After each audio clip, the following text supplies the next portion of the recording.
Welcome to TG5 news బులెటిన్ల ముందుగా headlines చూద్దాం.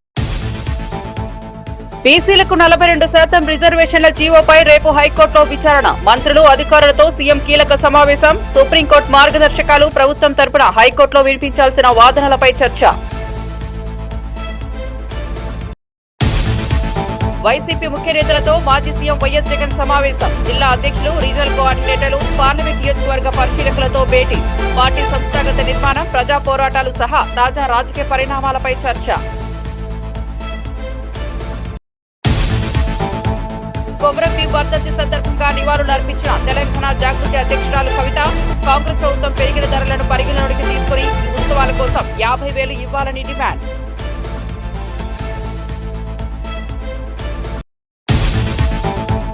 బీసీలకు 42% రిజర్వేషన్ల అంశంలో ఇంప్లీట్ పిటిషన్ వేసిన ఆర్ కృష్ణయ్య, 56% జనాభా ఉన్న బీసీలకు 42% రిజర్వేషన్ ఇస్తే అగ్రకులాలకు మంటలేస్తోందని ఎద్దేవా.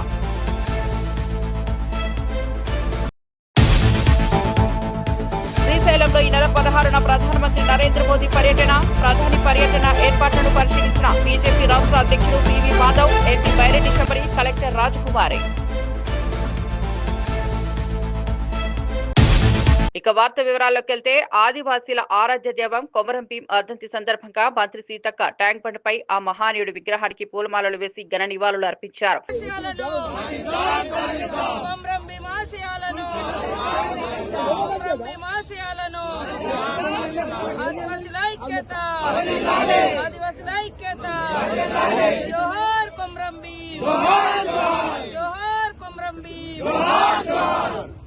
ఆదివాసీ పోరాట యోధుడు, మరి జల్ జంగిల్ జమీన్ కోసం ఆనాడు నిజాం నియంతృత్వానికి వ్యతిరేకంగా తుపాకీ బట్టి పోరాడినటువంటి గోండు బిడ్డ, పోరాట యోధుడు కొమరంభీం గారి యొక్క వర్ధంతి సందర్భంగా మరి రోజు జోహార్లు అర్పిస్తూ ఘనంగా జోడోఘాట్ లో మరి హైదరాబాద్ లో ఉన్నటువంటి ట్యాంక్ బండ్ మీద వారి విగ్రహానికి మేమందరం కూడా ట్రైబల్ వెల్ఫేర్ డిపార్ట్మెంట్ నుంచి, అదే విధంగా గిరిజన ఆదివాసీ సంఘాల నుంచి వచ్చినటువంటి సోదరులం అందరం కలిసి ఇక్కడ నివాళులర్పించడం జరిగింది.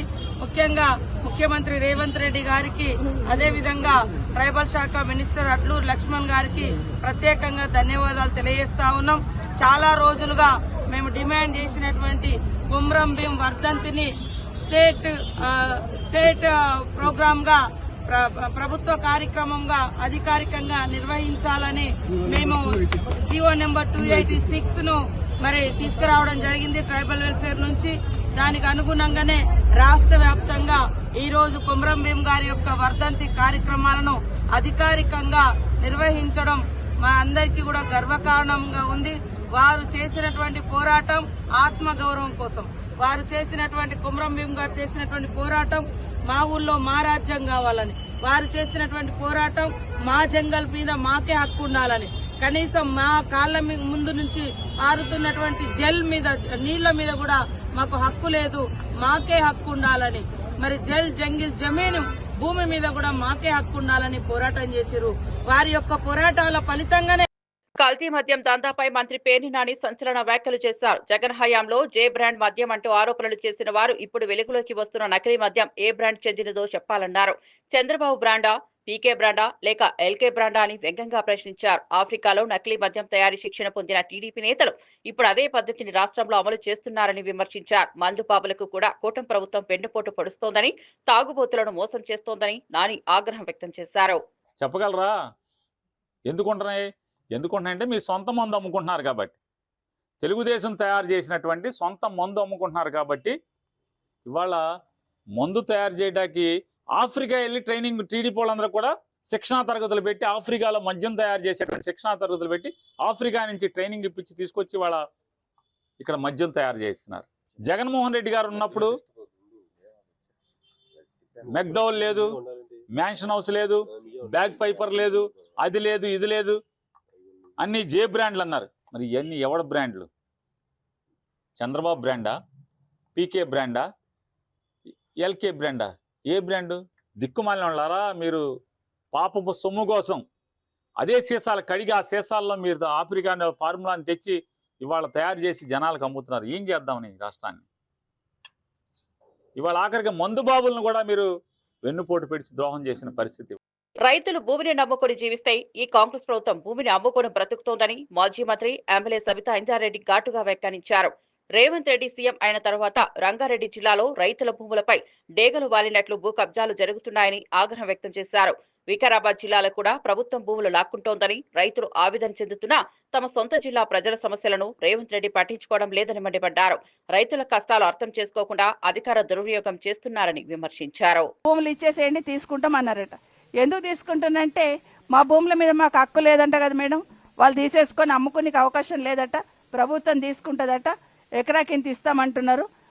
ఎకరాకింత కూడా కాదు, లేఅవుట్ చేసి అందులో డెవలప్మెంట్ చేసిన ప్లాట్ ఇస్తాం మీకు అమ్ముకునికే లేదు. మరి మీరేం చేస్తారు? భూమి తీసుకొని అంటే అమ్ముకుంటారు. ఇప్పుడు ఆనని చెప్పిండు కదా, రైతుని భూమిని అమ్ముకొని బతుకుతే ఈ ప్రభుత్వం భూమి అమ్ముకొని బతుకుతుంది. దానికోసం అక్కడ తీసుకున్నారు. అట్లే పెద్దమంగళారం గ్రామంలో తాతల నాటి నుండి ఉన్న భూములని వాటిని తీసుకుంటున్నారు.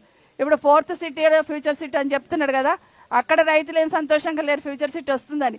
ఎప్పుడు వచ్చి మా భూముల మీద పడతారో, ఎప్పుడు ఏ రోడ్ వేస్తున్నారో అని అక్కడ టెన్షన్ పడుతూ ఉన్నారు. మొత్తం జిల్లా నలుమూలలో ఎక్కడ చూసినా ఈ ప్రభుత్వం వచ్చినాక రైతుల భూములు గుంజుకోవాలని చూస్తుంది తప్పిస్తే రైతులకు అండగా ఉండాలనే ప్రయత్నం అసలే చేయట్లేదు. అందులో వికారాబాద్ జిల్లాకు సంబంధించిన ముఖ్యమంత్రి గారు ఉన్నారు. ఈరోజు నిజంగానే వికారాబాద్ జిల్లాకు సంబంధించిన రైతులు ఇంత ఆందోళన చెందుతూ అంటే ప్రభుత్వం నుండి ఒక భరోసా ఇవ్వకపోవడం అనేది ఈరోజు ముఖ్యమంత్రి గారు కూడా తలంచుకోవాలి. ఎందుకంటే నా జిల్లాలో రాష్ట్ర ముఖ్యమంత్రిగా సొంత జిల్లాలో సొంత నియోజకవర్గంలో రైతులు ఈరోజు ఆందోళన చెందుతున్నారంటే ఈ ప్రభుత్వంలో ఉన్న పెద్దలు ముఖ్యమంత్రి గారితో పాటు అందరూ కూడా బాధ్యత విస్మరించి ఏదో అధికార మదంతోని పాలన చేస్తున్నారనేది మాత్రం స్పష్టంగా అర్థమైంది. ఎన్టీఆర్ భవన్ లో జరిగిన మీడియా సమావేశంలో టీడీపీ పొలిట్ బ్యూరో సభ్యుడు రెడ్డప్ప గారి శ్రీనివాసరెడ్డి వైఎస్ జగన్ పై తీవ్ర స్థాయిలో విరుచుకుపడ్డారు. రాష్ట్రంలో నకిలీ మద్యం దందా పెరగడానికి జగన్ పాలననే ప్రధాన కారణమని ఆరోపించారు. కల్తీ మద్యానికి బ్రాండ్ అంబాసిడర్ జగన్ అని వ్యాఖ్యానించారు. ప్రజల ఆరోగ్యాన్ని తాకట్టు పెట్టి లాభాల కోసం వైఎస్ఆర్ కాంగ్రెస్ నేతలు మద్యం వ్యాపారాలను ప్రోత్సహిస్తున్నారని విమర్శించారు. మద్యం కుంభకోణాల వెనుక ఉన్న 4 పెద్దలపై విచారణ జరిపితే అసలు నిజాలు వెలుగులోకి వస్తాయని అన్నారు. రాష్ట్రంలో కల్తీ మద్యం ఏరులై పారింది. కల్తీ మద్యానికి చాలామంది అనారోగ్యం పాలై చనిపోయిన సంఘటనలు కూడా మనం ఎన్నో చూసాం. ఈరోజు కల్తీ మద్యం గురించి మాజీ ముఖ్యమంత్రి జగన్మోహన్ రెడ్డి గారు మాట్లాడడం చూస్తే దయ్యాలు వేదాలు వల్లించినట్టుగా ఉంది. అయ్యా జగన్మోహన్ రెడ్డి గారు, మీ హయాంలో కల్తీ మద్యం ఏరులై పారింది. స్వయంగా మీ పార్టీ వాళ్ళే డిస్టిలరీలన్నీ పెట్టి కల్తీ మద్యాన్ని తయారు చేసి క్యాష్కు అంటే నగదుకు లిక్కర్ అంతా అమ్ముకొని సొమ్ము చేసుకునే సంఘటనలు మనం టీవీలో కట్టలుగా చేసినట్టని చూసినాం. దాదాపు 3,000 నుంచి 4,000 రూపాయలు 4,000 కోట్లు మద్యం కుంభకోణం చేశారు మీరు కూడా ఈరోజు ఈ ప్రభుత్వంలో కల్తీ మద్యం గురించి మాట్లాడుతూ ఉన్నారు. నేను ఒకటే అడుగుతున్నా, తెలుగుదేశం కూటమి ప్రభుత్వంలో చంద్రబాబు నాయుడు గారు ఎప్పుడు అధికారంలో ఉన్నా శాంతి భద్రతలకు కానీ అవినీతి అరాచకుల పాలిట సింహసప్పంలా వ్యవహరించాడు. ఈరోజు ప్రజల ఆరోగ్యమే ప్రభుత్వ భద్రత బాధ్యత అని చెప్పి ఈరోజు నకిలీ మద్యం అమ్మకాలపైన తయారీ కేంద్రాలపైన ప్రభుత్వం కఠిన చర్యలు ప్రారంభించింది. అదే కాకుండా ప్రభుత్వ ఆదేశాల మేరకు ఈరోజు కల్తీ మద్యం తయారీ కేంద్రాలపైన దాడులు చేస్తూ ఉంది. దీంట్లో పార్టీలకు అతీతంగా ఎంత పెద్దవాళ్ళు ఉన్నా సరే చర్యలు తీసుకునే దానికి ఈ ప్రభుత్వం ఉపకరించిందంటే ఎటువంటి అవినీతి అరాచక వ్యవహారాలు ఎవరు చేసినా కూడా మన పార్టీ వాళ్ళైనా బంధువులైనా ఎవరైనా వాళ్ళ మీద చర్యలు తీసుకునే దాన్ని వెనుకాడమని చెప్పి స్పష్టత ఇస్తూ ముఖ్యమంత్రి గారు మా పార్టీలో ఉన్న వ్యక్తులను కూడా సస్పెండ్ చేసిన విషయం ఈరోజు ప్రజలకు తెలియజేస్తూ ఉంటాం. ఎట్టి పరిస్థితుల్లో ఇటువంటి కల్తీ మద్యం వ్యవహారాల్లో కానీ దేంట్లో రాజీ పడడం అనేది ప్రభుత్వం స్పష్టత ఇస్తూ ఉంది. అదే కాకుండా ఈరోజు పార్టీ ఇన్ఛార్జ్ అయిన జయచంద్రారెడ్డిని అదేవిధంగా సురేంద్ర నాయుడు అనే వ్యక్తులను కూడా పార్టీ నుంచి సస్పెండ్ చేయడం జరిగింది. పోలీసులు కూడా వాళ్ళ మీద చర్యలు కూడా తీసుకుంటున్న పరిస్థితి కూడా వైసీపీ అధ్యక్షుడు మాజీ ముఖ్యమంత్రి వైఎస్ జగన్మోహన్ రెడ్డి కీలక నేతలతో సమావేశమయ్యారు. జిల్లా అధ్యక్షులు, రీజనల్ కోఆర్డినేటర్లు, పార్లమెంట్ నియోజకవర్గ పరిశీలకులు పాల్గొన్న ఈ సమావేశంలో పార్టీ సంస్థాగత నిర్మాణం, భవిష్యత్ వ్యూహాలు, ప్రజా పోరాటాల దిశగా సుదీర్ఘ చర్చ జరిగింది. ఇటీవల రాష్ట్రంలో చోటు చేసుకుంటున్న రాజకీయ పరిణామాలపై నేతలతో జగన్ సమీక్ష నిర్వహించారు. ప్రజా సమస్యలను పార్టీ స్థాయిలో ఎలా ముందుకు తీసుకెళ్లాలి, ప్రభుత్వ వైఫల్యాలను ఎలా బహిర్గతం చేయాలనే అంశాలపై సూచనలు ఇచ్చారు. పార్టీ బలోపేతానికి కట్టుబడిన చర్యలు తీసుకోవాలని ఆదేశించారు. ప్రజలతో మమేకమై వైసీపీ ప్రభుత్వ కాలంలో అమలు చేసిన సంక్షేమ పథకాలను విస్తృతంగా వివరించాలన్నారు. ప్రజల్లో మళ్లీ విశ్వాసాన్ని పెంపొందించే దిశగా పార్టీ కృషి చేయాలని జగన్ పిలుపునిచ్చారు. అగ్రిమెంట్లు మనం చేస్తే ప్రజలకు మంచి జరగాలి, రైతులకు మంచి జరగాలి, మరో 30 సంవత్సరాలు రాష్ట్ర ప్రభుత్వం మీద భారం పడకూడదని మనం చేస్తే నానా యాగి చేసిన వీళ్ళు ఈరోజు ₹4.60 ఈరోజు పవర్ పర్చేస్ అగ్రిమెంట్స్ పీపీఎల్ చేసుకుంటా ఉన్నారు. అసలు లిక్కర్ అనేది ఏ స్థాయిలోకి తీసుకొని పోయినారు అని అంటే, లిక్కర్ అనేది మన పార్టీ హయాంలో రాష్ట్రంలో ఈరోజు జరుగుతూ ఉన్న పాలన ఎలా ఉంది అన్న దాని మీద క్లుప్తంగా నేను I will just run through. ప్రజలకు ఈరోజు పూర్తిగా భ్రమలు పూర్తిగా తొలగిపోయాయి. ఈ ప్రభుత్వం చేస్తూ ఉన్న పనులను చూసి, ఈ ప్రభుత్వం వ్యవహరిస్తూ ఉన్న తీరును చూసి, ఈ ప్రభుత్వం ఏమాత్రం కళ్ళార్పకుండా ఆడుతూ ఉన్న అబద్ధాలను చూసి, ఏమాత్రం జంకు బొంకు కూడా తెలియకుండా లేకుండా పొడుస్తూ ఉన్న వెన్నుపోట్లను చూసి ప్రజలకు పూర్తిగా భ్రమలు అనేవి తొలగిపోయాయి. ఈరోజు నిజంగా వ్యవస్థలన్నీ కూడా పూర్తిగా నిర్వీర్యమైపోయిన పరిస్థితులు కనిపిస్తూ ఉన్నాయి. ఎక్కడ చూసినా అరాచకమే, ఎక్కడ చూసినా అవినీతి కనిపిస్తూ ఉన్న పరిస్థితులు. ఏది ముట్టుకున్నా కూడా అసలు రాష్ట్ర ప్రభుత్వం ఎందుకు ఉంది, ఎలా పనిచేస్తూ ఉంది అని చెప్పి ఒకసారి ఒక సామాన్యుడిగా ఒకసారి ఆలోచన చేస్తే అసలు ఈ రాష్ట్ర ప్రభుత్వానికి పాలన మీద ధ్యాస లేదు. కేవలం ఈరోజు వీళ్ళ దృష్టిలో పాలన అన్నది ఎందుకు అంటే, ఈరోజు ఎంత ఆదాయము, ఈరోజు ముగిసే లోపల రేపటికి ఇంకా ఎంత ఆదాయాలు పెంచుకోవాలి, సొంత ఆదాయాలు ఎలా పెంచుకోవాలి అనే వాటి మీద తప్ప వేరే ధ్యాసే లేదు వీళ్ళకు. ఈరోజు ఎక్కడ చూసినా కూడా విచ్చలవిడిగా కరప్షన్. రాష్ట్రానికి సంబంధించిన ఆదాయాలు తగ్గుతూ ఉన్నాయి, రాష్ట్రానికి రావాల్సిన ఆదాయాలు తగ్గుతూ ఉన్నాయి. రాష్ట్రానికి రావాల్సిన ఆదాయాలు పక్కదావ పట్టి ఏకంగా చంద్రబాబు నాయుడు గారు, ఆయన కొడుకు, ఆయనకు సంబంధించిన బెనామీలు, ఆయనకు సంబంధించిన మనుషులు వాళ్ళ జోబిలోకి ఆదాయాలు పోతూ ఉన్నాయి. దోచుకో, పంచుకో, తినుకో అన్నది ప్రస్ఫుటంగా కూడా కనిపిస్తూ ఉంది. ఏది చూసినా కూడా దోపిడీయే. ఇసుక దగ్గర నుంచి మొదలు పెడితే రాష్ట్రానికి సంబంధించిన ఆదాయాలు తగ్గుతూ ఉన్నాయి. మరోవైపు ఇసుక చూస్తే మన హయాంలో కన్నా 2 ఇంతలు ఎక్కువ రేటుకు అమ్ముడుపోతూ ఉంది. రాష్ట్రానికి సంబంధించిన ఖజానాకు రావాల్సిన డబ్బులు పోతూ ఉన్నాయి. ఇసుకైనా అంతే, మట్టి అయినా అంతే, క్వాడ్స్ అయినా అంతే, సిలికా అయినా అంతే, లాటరైట్ అయినా అంతే. చివరికి లిక్కర్ ఏ స్థాయిలోకి వెళ్ళిపోయిందో మనం అంతా కూడా చూస్తూ ఉన్నాం. విచ్చలవిడిగా ఈరోజు మాఫియా కనపడతా ఉంది. ప్రతి నియోజకవర్గంలోనూ ప్యాకెట్ క్లబ్బులు కనిపిస్తూ ఉన్నాయి. ఎక్కడ పడితే అక్కడ ₹10, పావులాకు, రూపాయికి భూములను పంచిపెడతా ఉన్నారు తమకు సంబంధించిన వాళ్ళకు. పవర్ పర్చేస్ అగ్రిమెంట్స్ మన హయాంలో ₹2.49 మనం పవర్ పర్చేస్ అగ్రిమెంట్లు మనం చేస్తే ప్రజలకు మంచి జరగాలి, రైతులకు మంచి జరగాలి, మరో 30 సంవత్సరాలు రాష్ట్ర ప్రభుత్వం మీద భారం పడకూడదని మనం చేస్తే నానా యాగి చేసిన వీళ్ళు ఈరోజు ₹4.60 ఈరోజు పవర్ పర్చేస్ అగ్రిమెంట్స్ పీపీఎల్ చేసుకుంటా ఉన్నారు.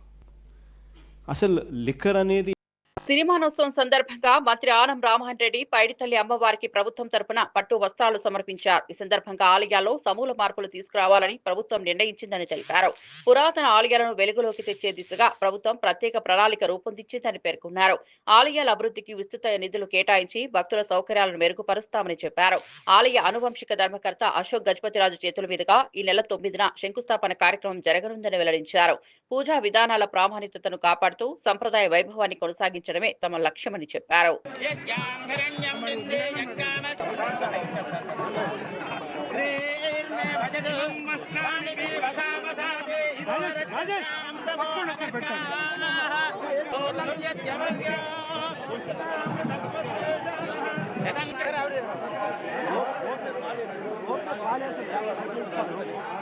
హిందూ సనాతన ధర్మాలని మనం కాపాడాలి. ఆంధ్రప్రదేశ్ రాష్ట్రంలో ప్రతి కుటుంబం కూడా హిందూ ఆలయాల పట్ల హిందువుల యొక్క మనోభావాలని గుర్తించి మీరంతా పనిచేయాలని వారు మాకు ఆదేశాలు ఇవ్వడం జరిగింది. అనేక మార్పులు చేసుకుంటూ వస్తూ ఉన్నాం.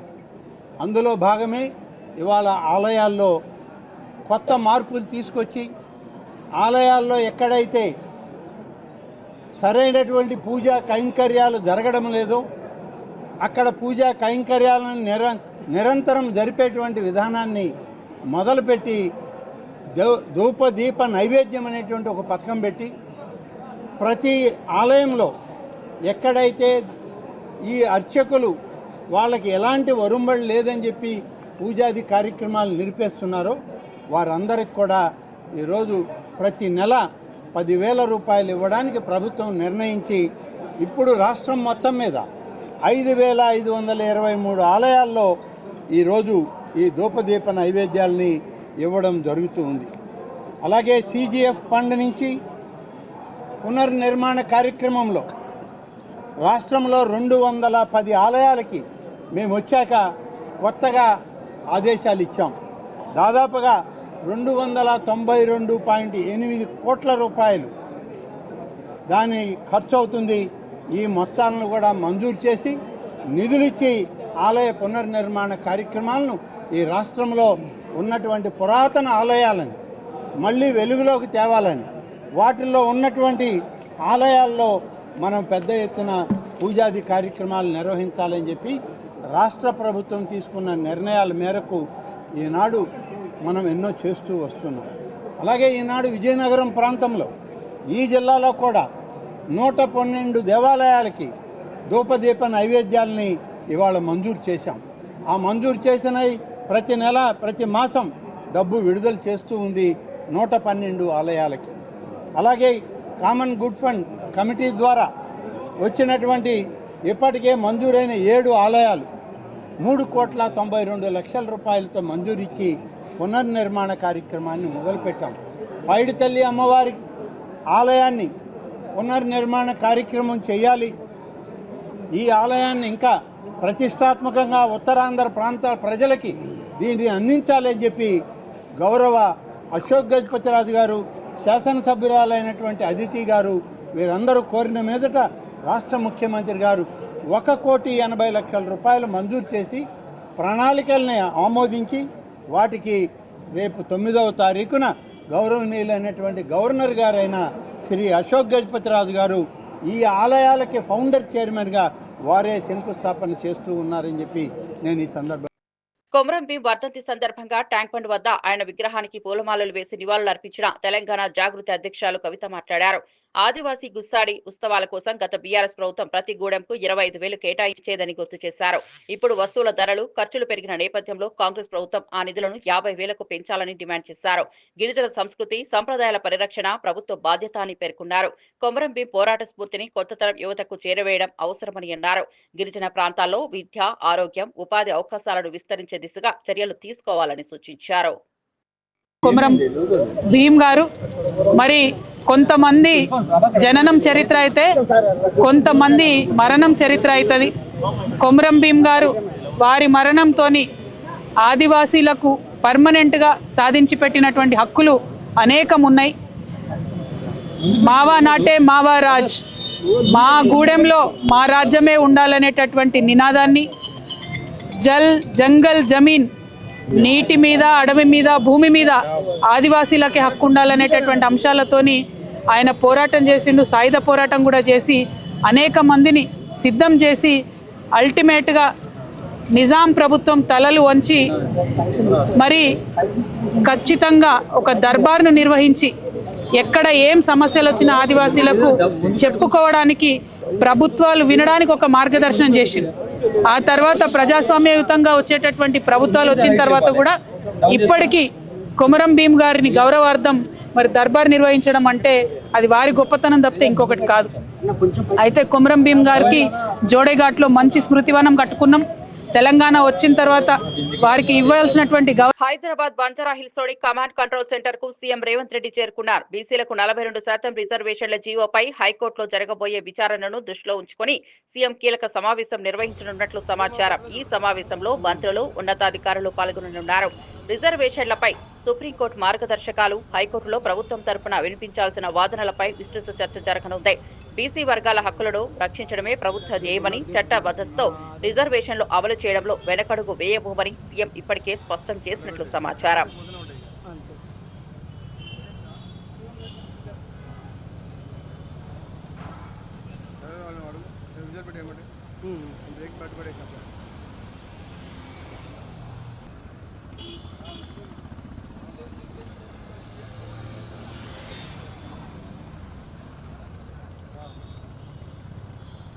నకిలీ మద్యం కుంభకోణంపై ఎంపీ అవినాష్ రెడ్డి ఘాటుగా స్పందించారు. నారావారి సారా ఏ స్థాయిలో అమ్ముతున్నారో ఇప్పుడే దేశానికి తెలిసిపోయిందని ఎద్దేవా చేశారు. 5,280 కోట్ల విలువైన కల్తీ మద్యం అమ్మకాలు జరిగినా ఆధారాలతో అడ్డంగా దొరికిపోయినా చీమ కుట్టినట్లు కూడా లేదని విమర్శించారు. ఇంత పెద్ద కుంభకోణం బయటపడినా కూటమి ప్రభుత్వం మౌనం పాటిస్తోందని ఆగ్రహం వ్యక్తం చేశారు. ప్రజల ఆరోగ్యం ప్రమాదంలో పడినా అధికార పార్టీ నేతలు లాభాల కోసం మద్యం వ్యాపారాలను ప్రోత్సహిస్తున్నారని ఆరోపించారు. ఏ స్థాయిలో అంటే ఇప్పటికే 5,280 కోట్ల రూపాయలకు సంబంధించిన అమ్మకాలు జరిగినాయి. 48 కోట్ల కేసులు. బీసీలకు 42% రిజర్వేషన్ల అంశంలో ఇంప్లీట్ పిటిషన్ వేసిన ఆర్ కృష్ణయ్య కీలక వ్యాఖ్యలు చేశారు. రాష్ట్రంలో 56% జనాభా ఉన్న బీసీలకు 42% రిజర్వేషన్ ఇవ్వడం న్యాయం చేయడమేనని తెలిపారు. అయితే ఈ నిర్ణయం అగ్రకులాలకు మంటలేస్తోందని వ్యాఖ్యానించారు. బీసీల ఎదుగుదలను కొన్ని వర్గాలు ఓర్వలేక కుట్రపూరితంగా అడ్డంకులు సృష్టిస్తున్నాయని అన్నారు. హైకోర్టులో తాము న్యాయం పొందుతామనే నమ్మకం ఉందని స్పష్టం చేశారు. ఇప్పటి వరకు బీసీలలో ఒక్కరికి కూడా ముఖ్యమంత్రి పదవి దక్కలేదని గుర్తు చేశారు. బీసీల హక్కు కోసం ప్రతి పార్టీ ఒకే గొంతుతో మద్దతు ఇవ్వాలని పిలుపునిచ్చారు. సామాజిక న్యాయం సాధనలో ఇది చారిత్రాత్మక దశ అని, 42% రిజర్వేషన్ బీసీల భవిష్యత్తును బలపరుస్తుందని ఆర్ కృష్ణయ్య విశ్వాసం వ్యక్తం చేశారు. ఈరోజు బీసీ వాదం బలంగా ఉన్నది. రాష్ట్రంలో ఊరురా ఏ వార్డు బీసీలకు అయింది, ఏ ఊరు బీసీలకు అయింది, ఎంపీటీసీ జడ్పీటీసీలు బీసీలకు అయినాయో ప్రజలందరికీ తెలిసిపోయింది. ఈ పోరాటం న్యాయ పోరాటంలో బీసీలు గోరాడేది ఆకలి పోరాటం కాదు, ఆత్మగౌరవ పోరాటం. అన్యాయాన్ని కొద్దిగానన్నా సహిస్తాం, అవమానాన్ని మాత్రం సహించాం. నోటికాడి ముద్దలు లాక్కోవడానికి ప్రయత్నం చేస్తున్నారు. దీని మీద బీసీలందరూ కూడా తిరుగుబాటు చేయడానికి సిద్ధంగా ఉన్నారు. అందుకే న్యాయం చేయమని ప్రతి బీసీ సంఘం ఈరోజు హైకోర్టును ఆశ్రయించాం. తప్పనిసరి న్యాయం జరుగుతుంది. శ్రీశైలంలో ఈ నెల 16న ప్రధానమంత్రి నరేంద్ర మోదీ పర్యటించనున్నారు. ఆయన పర్యటన ఏర్పాట్లను బీజేపీ రాష్ట్ర అధ్యక్షుడు PV Madhav, MP Byreddy Shabari, collector Rajakumari పరిశీలించారు. భద్రత, ప్రజా సౌకర్యాలు, యాత్రా మార్గాలు తదితర అంశాలపై సమీక్ష జరిపారు. పర్యటన సందర్భంగా ప్రధానమంత్రి శ్రీ బ్రహ్మరంభ మల్లికార్జున స్వామివార్లను దర్శించుకోనున్నారు. ఈ సందర్భంగా ప్రత్యేక పూజలు నిర్వహించే అవకాశం ఉందని పార్టీ వర్గాలు తెలిపాయి. రాష్ట్ర ప్రజలకు ప్రధాని సందేశం ఇవ్వడానికి వేదిక సిద్ధం చేస్తున్నారు. పివి మాధవ్ మాట్లాడుతూ శ్రీశైలం ఆలయం దేశ ఆధ్యాత్మిక వారసత్వానికి ప్రతీక అని, ప్రధాని పర్యటనతో ప్రాంతానికి మరింత గుర్తింపు లభిస్తుందని అన్నారు. ఈ పర్యటన విజయవంతం కావడానికి బీజేపీ నేతలు, అధికారులు అన్ని ఏర్పాట్లు పూర్తి చేస్తున్నారని తెలిపారు. నేపథ్యంలో కర్నూలులో బహిరంగ సభ, దానికి ముందు శ్రీశైల క్షేత్రంలో మన మల్లికార్జున స్వామి యొక్క దర్శనం, దాని తర్వాత ఈ ప్రాంతంలో ఏదైతే హైందవీ స్వరాజ్య స్థాపన కోసం అడుగులు వేసిన శివాజీ మహారాజు ఇక్కడికి వచ్చి ధ్యానం చేయటం ఏదైతుందో ఆ ధ్యాన కేంద్రానికి కూడా ఆయన రావటం మరింతగా ఈ ప్రాంతాన్ని ముందుకెళ్ళడానికి దోహదపడుతుంది. నరేంద్ర మోడీ గారు మొదటిసారి శ్రీశైల క్షేత్రం రావటం ఏదైతుందో మనకి ఆధ్యాత్మిక వైభవాన్ని పెంచడంతో పాటు పర్యాటకంగా కూడా పెద్ద ఎత్తున ఉపయోగపడుతుంది. మొత్తం అధికార యంత్రాంగం అంతా కూడా ఈ కార్యక్రమాన్ని సజావుగా చేయడానికి తలమునకలే ఉన్నారు. అలాగే రాష్ట్ర ప్రభుత్వం, కేంద్ర ప్రభుత్వం కూడా దీన్ని ప్రతిష్టాత్మకంగా తీసుకొని కార్యక్రమంలో ఎక్కడ లోటు లేకుండా సజావుగా సాగే విధంగా ప్రయత్నం చేస్తున్నారు. ఆ విధంగా వాళ్ళ అధికారులు, మన కూటమి సంబంధించిన అందరూ కూడా కలిసి ఆలోచన చేయడం జరిగింది. నిన్న ఎంపీలందరూ, మన మినిస్టర్స్ అందరూ కూడా రావటం ఎన్టీఆర్ భవన్ అమరావతిలో మీడియా సమావేశం నిర్వహించిన మాజీ మంత్రి పీతల సుజాత కూటమి ప్రభుత్వాన్ని ప్రశంసించారు. టీడీపీ ఆధ్వర్యంలో రాష్ట్రంలో సంక్షేమం జాతర కొనసాగుతోందని, ప్రతి వర్గానికి న్యాయం జరుగుతోందని పేర్కొన్నారు. ప్రజల సంక్షేమం కోసం సీఎం చంద్రబాబు నాయుడు తీసుకుంటున్న నిర్ణయాలు అభినందనీయమని అన్నారు. పింఛన్లు, రైతు బంధు, మహిళా సంక్షేమ పథకాలతో ప్రజల్లో ఆనందం నెలకొన్నదని వివరించారు. ప్రతి మా అక్క చెల్లెమ్మ కుటుంబానికి దాదాపుగా 2,000 నుంచి 3,000 రూపాయలు ఆదా అయిన విషయాన్ని కూడా నేను ఈ సభాముఖంగా కూడా తెలియజేస్తున్నా. చాలా సంతోషాన్ని కూడా వ్యక్తపరుస్తున్నా. అంతేకాకుండా మరొక బృహత్తరకరమైనటువంటి పథకం ఆటో డ్రైవర్ల సేవలు. మనమంతా కూడా ఈ కార్యక్రమాన్ని కూడా మొన్న 4వ తారీఖున చాలా లాంఛనంగా గౌరవ సీఎం గారు, గౌరవ లోకేష్ గారు, గౌరవ పవన్ కళ్యాణ్ గారు కూటమి ఆధ్వర్యంలో చాలా సంతోషంగా ప్రారంభించుకోవటం జరిగింది. వైసీపీ టైంలో మరి ఆటో డ్రైవర్లకి వాళ్ళు ఇచ్చింది 10,000 ఇస్తామన్నారు సంవత్సరానికి, కానీ వాళ్ళు చాలా తక్కువ మందికి ఇచ్చారు. మేము ఏదైతే హామీ ఇచ్చామో 15,000 ఇస్తామన్నాం, దాన్ని మేము చాలా తక్కువ టైంలోనే అమలు చేసాం. వాళ్ళ ఆటో డ్రైవర్లకి 10,000 అమలు చేయటానికి దాదాపు 3 సంవత్సరాల పైన తీసుకున్నారు వాళ్ళు. కానీ మేము 15 నెలల్లోనే ఆటో డ్రైవర్ల సేవల కార్యక్రమాన్ని 15,000 ప్రతి ఒక్క సోదరుడికి కూడా ఘనంగా ఇచ్చి వాళ్ళ యొక్క ఆనందాన్ని చూసిన విషయాన్ని కూడా నేను ఒకసారి తెలియజేస్తున్నాం. ఈ రోజున చూస్తే జగన్ గారి యొక్క పాలనలో ఆటో డ్రైవర్లపై పడ్డ ఖర్చు కనుక ఒక్కసారి చూస్తే సంవత్సరానికి డీజిల్పై 14,000 నష్టపోయారు ఆటో డ్రైవర్ల సోదరులు. అంతేకాకుండా ఆటో రిపేర్లని, ఇతర పనులు, వీటి వల్ల 15,000 రూపాయలు నష్టపోయారు ఆటో సోదరులు. ఎందుకంటే రోడ్లు అవన్నీ కూడా వేయలేదు కదండి, ఎక్కడికక్కడ గుంతలు పడిపోయిన రోడ్లలో వాళ్ళు ప్రయాణం చేయటం, ఎంతోమందికి యాక్సిడెంట్ అవటం, వాళ్ళ ఆటోలు రిపేర్లు కావటం, ఇవన్నిటి వల్ల వాళ్ళ సంవత్సరానికి 15,000 నష్టపోయారు జగన్ గారి టైంలో. అదేవిధంగా జరిమానాలు, ఈ పోలీసుల జరిమానాలు అవన్నీ 10,000 వరకు కూడా సంవత్సరానికి ఆటో డ్రైవర్లు నష్టపోయారు జగన్ గారి గవర్నమెంట్లో. అన్న క్యాంటీన్ల రద్దుతో 20,000 రూపాయల నష్టపోయారు ప్రతి ఆటో డ్రైవర్ సంవత్సరానికి. ఎందుకంటే అన్నా క్యాంటీన్లు ఉన్నప్పుడు 5 రూపాయలకే మనం మంచి పౌష్టికాహారంతో ఫుడ్ పెట్టేవాళ్ళం. నెల్లూరు జిల్లా రూరల్ నియోజకవర్గంలోని భుజభుజ నెల్లూరులో శ్మశాన వాటిక కర్మకర్తల భవనాన్ని ఎమ్మెల్యే కోటంరెడ్డి శ్రీధర్ రెడ్డి ప్రారంభించారు. నియోజకవర్గాన్ని సర్వాంగ సుందరంగా అభివృద్ధి చేయడంలో పాటు ప్రతి మానవుడు చివరాఖరుకు చేరే పుణ్యధామాలైన శ్మశాన వాటికల అభివృద్ధికి ప్రత్యేక దృష్టి సారించామని తెలిపారు. 10 లక్షల రూపాయల వ్యయంతో నిర్మించిన ఈ భవనాన్ని ప్రారంభించి మరో 10 లక్షలతో ప్రహారీ గోడ నిర్మాణానికి శంకుస్థాపన చేశారు. హిందూ, ముస్లిం, క్రిస్టియన్ అనే తేడా లేకుండా ప్రతి సమాజానికి గౌరవప్రదమైన అంతిమ వసతులు కల్పించేందుకు కృషి చేశారని గుర్తు చేశారు. ఈ కర్మకర్తవుల భవనం నిర్మాణానికి నిధులు కేటాయించిన నెల్లూరు పార్లమెంట్ సభ్యులు వేమిరెడ్డి ప్రభాకర్ రెడ్డికి కోటంరెడ్డి ప్రత్యేక ధన్యవాదాలు తెలిపారు. ప్రజల ఆశీర్వాదంతో అభివృద్ధి యాత్ర కొనసాగుతుందని ఆయన స్పష్టం చేశారు.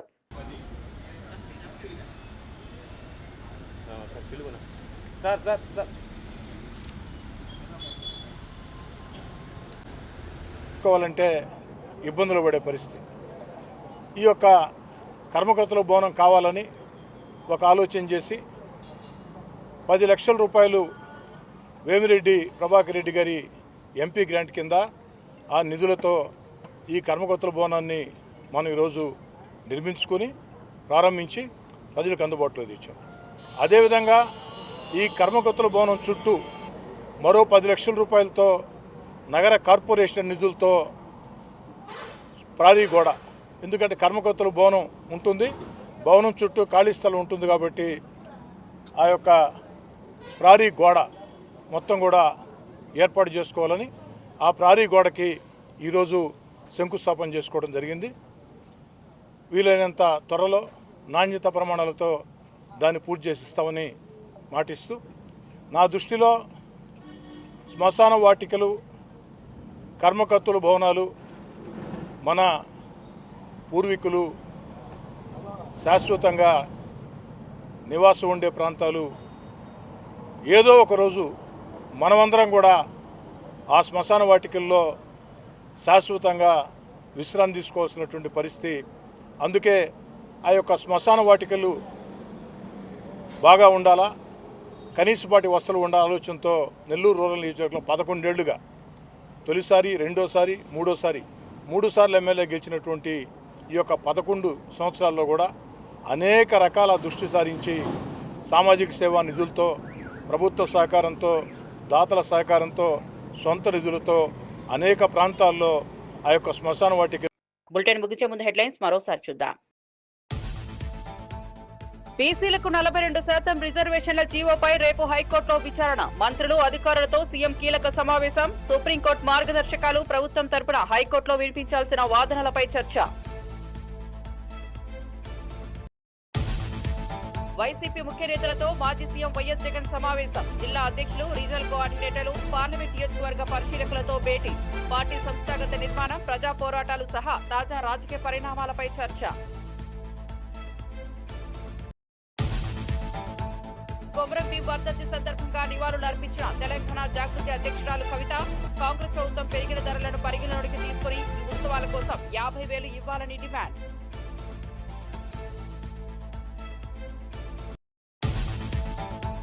బీసీలకు 42% రిజర్వేషన్ల అంశంలో ఇంప్లీట్ పిటిషన్ వేసిన ఆర్ కృష్ణయ్య. 56% జనాభా ఉన్న బీసీలకు 42% రిజర్వేషన్ ఇస్తే అగ్రకులాలకు మంటలేస్తోందని ఎద్దేవా.